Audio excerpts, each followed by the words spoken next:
volunteer भक्ताखाली Niranjan धीरे जानतो धीरे बाहरी जानतो बाबा चंदन स्वरूप को ध्यान करी धीरे दौड़ मैंने धीरे चली जीव किसी असुविधा हो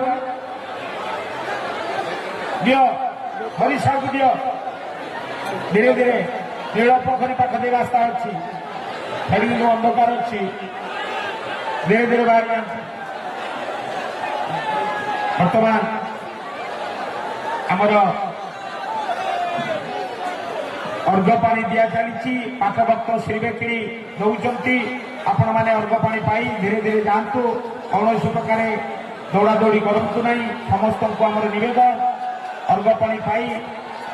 जगन्नाथ मंदिर पाख रही नील पोखर रही